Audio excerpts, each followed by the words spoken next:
হত্যাকাণ্ডের মাত্র ৭ দিনের মাথায় আত্মসমর্পণ করা আসামিদের জামিন দিয়ে দেন বিচারক। এই ঘটনায় ক্ষুব্ধ হয়ে মামলার বাদী জুতা নিক্ষেপ করেন বিচারকের উদ্দেশ্যে। সোমবার দুপুরে পঞ্চগড় জেলা চিফ জুডিশিয়াল ম্যাজিস্ট্রেট আদালতে ঘটে এমন ঘটনা। পরক্ষণেই মামলার বাদী মিনারা আক্তারকে আটক করেছে পুলিশ। মোশাররফ হোসেনের প্রতিবেদনে বিচারাঙ্গনের চাঞ্চল্য তৈরি করা এই ঘটনার বিস্তারিত জানাচ্ছেন সাইদ রহমান। হত্যা মামলার আসামিদের জামিন মঞ্জুর করায় চিফ জুডিশিয়াল ম্যাজিস্ট্রেট আদালতের বিচারক অলরাম কার্জিকে লক্ষ্য করে জুতা নিক্ষেপ করেন মামলার বাদী মিনারা আক্তার। বাংলাদেশের একমাত্র মাল্টিন্যাশনাল টাইলস ব্র্যান্ড আরএকে সিরামিক্স। এতে বেশ খানিকটা সময়ের জন্য বন্ধ হয়ে যায় আদালতের কার্যক্রম। মিনারা আক্তার পঞ্চগড় সদর উপজেলার জগদল হট্রাপাড়া এলাকার বাসিন্দা।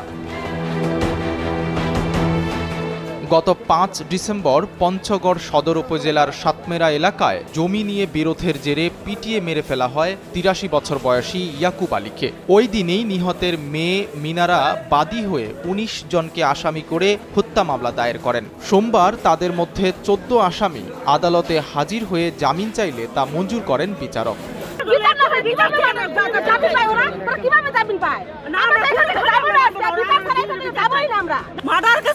কেন জামিন দেওয়া হইলো? আর আমার বোনকে বিচার চাওয়ার কারণে খুনিরা জামিন দেওয়ার কারণে আমার বোন বিচার চাইছে, বিচার চাওয়ার কারণে কেন আমার বোন কাটানো হইলো? কোন আদালত কোন আইনে দিল? আসামিরা যেদিন জামিন পায় সেদিন ছিল ইয়াকুব আলীর কুলখানি। সেই কুলখানি বাদ দিয়ে পরিবারের সদস্যরা আদালতে উপস্থিত ছিলেন। এই অবস্থায় বিচারকের সিদ্ধান্ত কোনোভাবেই মেনে নিতে পারেননি তারা। এক পর্যায়ে বিচারককে উদ্দেশ্য করে জুতা ছুঁড়ে মারেন নিহতের মেয়ে মিনারা।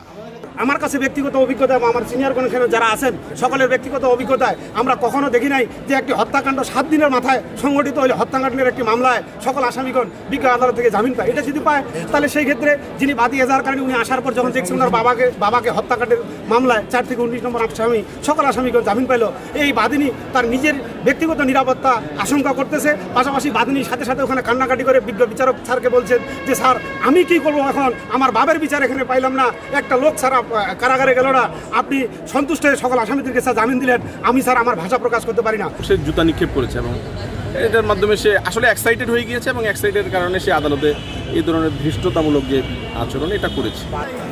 পঞ্চগড় জেলার বিশিষ্ট আইনজীবীরা এই ঘটনাকে ধৃষ্টতা বলে আখ্যা দিয়েছেন। তারা বলছেন আদালতের রায় অপছন্দ হতেই পারে, কিন্তু সেটা প্রকাশের যথাযথ নিয়ম আছে। বাদী পক্ষ চাইলে উচ্চ আদালতে যেতে পারতেন, তা না করে জুতা ছুঁড়ে মারাটা খুবই খারাপ একটা দৃষ্টান্ত হয়ে থাকলো।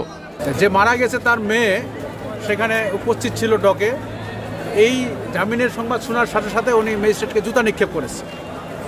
তার আক্ষেপটা ছিল এরকম যে আমার বাবা মারা গেল, আসামিরা মেরে ফেললো। এই মেরে ফেলার পরে এই আসামিরা কেন হাজতে থাকবে না? মূলত এই কারণে উনি বলতেছেন যে আমি ন্যায় বিচার পাই নাই, আমি ন্যায় বিচার এই কোর্টে পাবো না।